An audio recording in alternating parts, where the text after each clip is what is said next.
ఏంటి అంటే అవిశ్వాసము. ఏంటండి? అవిశ్వాసం ఉండకూడదు.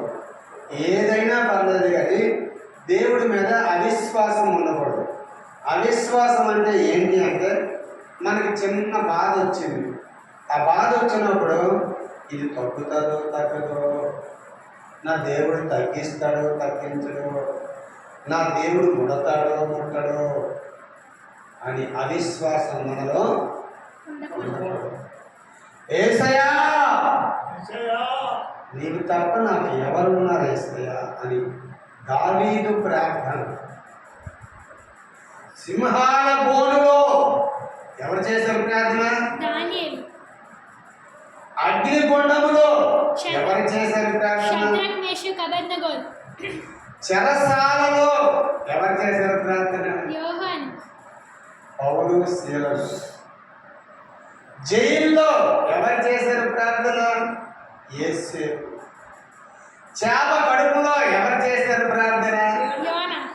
మా పాస్టమ్మ మా పాప ఎవరంతా చాలా పాస్ట్ చెప్తారు. హల్లెలూయా హల్లెలూయా అన్నీ తెలుసుకోవాలి, అన్నీ తెలుసుకోవాలి. అట్లా మనం ఆపత్కాలమందు మత్తయి సువార్తలో చెప్తాడు, ఆపత్కాలమందు నీవు నన్ను గూర్చి మొరపెట్టము, నేను నిన్ను విడిపించెదను, నీవు నన్ను మహిమపరచెదవు. ఆపత్కాలం అంటే మాకు యాక్సిడెంట్ జరిగిందండి. యాక్సిడెంట్ జరిగినప్పుడు ఏమైంది? మేము మొరపెట్టాం, దేవుడు ఈ రోజులుగా నిలబెట్టాడు. హల్లెలూయా.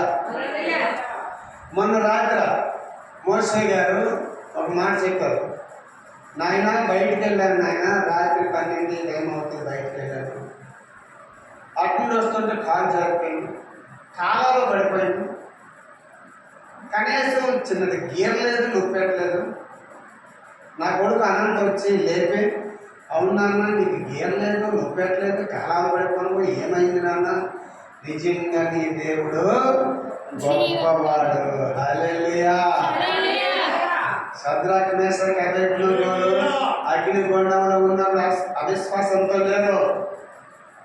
రాజు నువ్వు అగ్నిగుండంలో వేసినా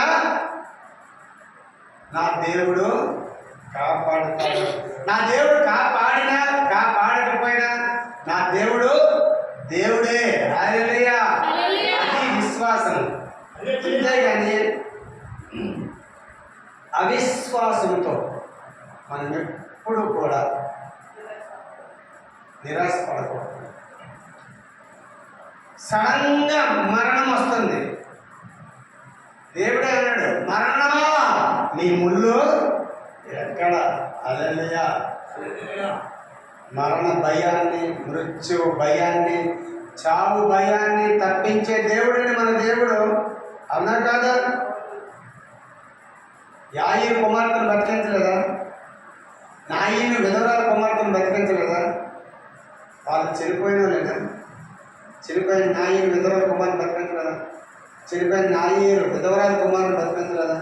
చనిపోయిన లాజరు 4 రోజులు సమాధించి లేపలేదా?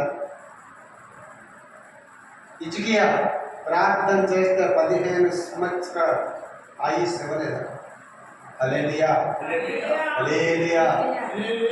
మన దేవుడికి అసాధ్యమైనది ఏది లేదండి, సమస్తము సాధ్యమే.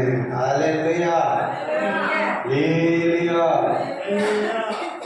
8వ అధ్యాయం మత్తయి సువార్త.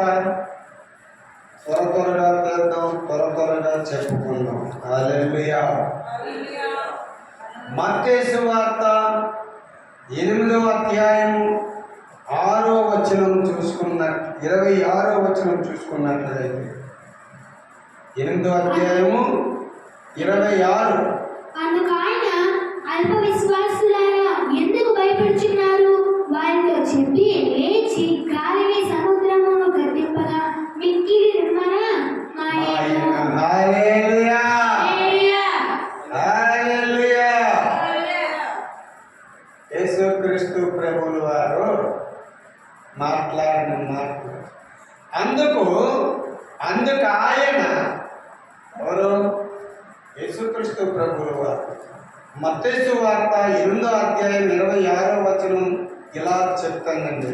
అందుకు ఆయన అల్ప విశ్వాసులారా ఎందుకు భయపడుతున్నారని వారితో చెప్పి లేచి గాలిని సముద్రాన్ని గద్దెంపగా మిక్కిలి నిమ్మలమాయెను. హల్లెలూయా. యేసుక్రీస్తు ప్రభువులు వారు గలీల తీరానికి దోణిలో వెళ్తున్నారు. దేనిలో వెళ్తున్నారు? దోణిలో వెళ్తున్నారు. హల్లెలూయా. సముద్రం మీద దోణిలో వెళ్తున్నారు. వెళ్తున్నప్పుడు 12 మంది శిష్యులు కూడా దోణిలో ఉన్నారు. ఉన్నారా లేదా? ఉన్నారు. ఈ 12 మంది శిష్యులు మాట్లాడుకుంటున్నారు. ఎవరికి వాళ్ళు మాట్లాడుకుంటున్నారు. ఈ లోపల ఏం జరిగిందంటే యేసుక్రీస్తు ప్రభువుల వారు చిన్న కునికి వేశారు దోణిలో. హల్లెలూయా. ఏమైందండి? చిన్న కునికి వేశారు. కునికి వేసేసరికి ఈలోపు సాతాను గాడు గాలి ఆ సముద్రం మధ్యలో దోణి వెళ్తుంటే గాలి, ధూళి, దుమ్ము, అసలు ఆ గాలి ఎలా వస్తుందంటే సుడిగాలి వచ్చేస్తుంది. వారి మీదకి అల్లంత దూరం నుంచి సుడిగాలి వచ్చేస్తుంది. సముద్రం కెరటాలు పుట్టేస్తుంది.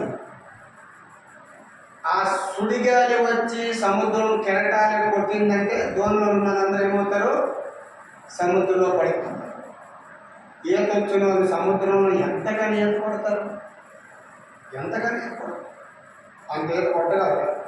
ఒక గంట, ఒక 2 గంటలు పట్టగలరు. కానీ 24 గంటలు ఈత కొట్టడం అంటే ఎవరైనా పట్టగలరు? హల్లెలూయా. చూశారు.